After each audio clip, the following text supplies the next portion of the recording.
देखिए, मैं समझती हूँ जो इंडस वाटर ट्रीटी है इसको जो सस्पेंड किया है गवर्नमेंट ऑफ इंडिया ने, मेरे हिसाब से अनफॉर्चुनेट है। खासकर जब उमर साहब जो हमारे वजीर आला हैं वो जानते हैं कि अभी जंग के दहाने से दोनों मुल्क वापस आए हैं और उसमें अमेरिका को इंटरवीन करना पड़ा। हमारे कई लोग यहाँ शहीद हो गए हैं, कई जो हैं गांव के गांव उजड़ गए, घर बर्बाद हो गए। इतनी तबाही के बाद अब थोड़ा सा सुकून हो रहा है। तो ऐसे में ये कहना है कि तुलबुल जो है उसको बराज को बनाएंगे चूंकि इंडस वाटर ट्रीटी अब सस्पेंड हो चुकी है, तो मुझे लगता है ये एक प्रोवोकेशन है। हम कहते हैं किसी तरह से हमें यहाँ सुकून हो जाए, आराम हो जाए, तो ऐसे में मुझे लगता है हमें वो बात कहनी चाहिए जिससे अमन बढ़े, वो बात नहीं कहनी चाहिए जिससे प्रोवोकेशन हो और जंग जैसे हालात फिर से दोबारा हो जाएं। और दूसरा, उमर साहब कहते हैं कि हम इस पे पावर प्रोजेक्ट बनाएंगे,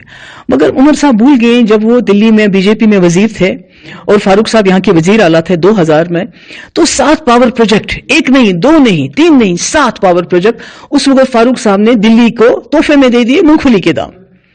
तो अभी भी हमारे पास ऑलरेडी इतने पावर प्रोजेक्ट बने हुए हैं, हमारे पास इतना पानी है जिसको ना हम इस्तेमाल करते हैं, ना वो बिजली हमारे काम आ रही है, पूरे मुल्क के काम आ रही है, मगर हमारे काम नहीं आ रही है। तो ऐसे में मैं समझती हूँ कि उमर साहब का ये कहना कि इस इंडस वाटर ट्रीटी के फेवर में सपोर्ट में खड़े होना, मुझे लगता है हम यजीद हमको नहीं बनना चाहिए, क्योंकि यजीद ने पानी बंद किया था, बच्चे उसमें मारे गए थे, इतने बच्चे शहीद हो गए उस वक्त, और आज वो फिर उस शायद तवारीख को दोहराना चाहते हैं। तो मैं समझती हूँ ये बहुत गलत है, ऐसा नहीं होना चाहिए, क्योंकि बार बार दिल्ली की जो सरकार वो कहती है हमारा पाकिस्तान के साथ हर मसला बायलैटरल है, मगर जब जंग हुई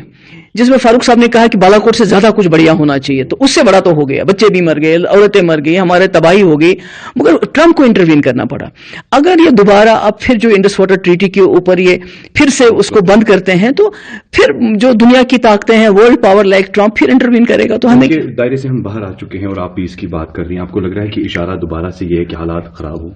बिल्कुल, मैं कहती हूँ कि जो हमारे जो टेलीविजन चैनल जो नेशनल लेवल पे हैं, वो मुझे लगता है उनके यहाँ मातम है कि ये जंग क्यों बंद हो गई, क्योंकि उनकी टीआरपीज बढ़ती थी। तो कहीं ना कहीं जो उमर साहब का बयान है वो भी प्रोवोकेटिव है कि हमें तो अब आग को बुझाने की कोशिश करनी चाहिए, आग लगाने की कोशिश नहीं करनी चाहिए। मैं समझती हूँ कि इसमें नई दिल्ली को भी सोचना चाहिए, रिव्यू करना चाहिए अपना डिसीजन, और पाकिस्तान को भी रिव्यू करना है जो उन्होंने शिमला एग्रीमेंट को सस्पेंड किया। दोनों तरफ से रिव्यू होना चाहिए ताकि हम आपस के मसले बायलैटरली हल कर सकें, रादर देन कि कोई तीसरी ताकत आके बीच में हमारे खड़े हो जाए। हमें आपस में मिल बैठ के हर मसला हल करना चाहिए।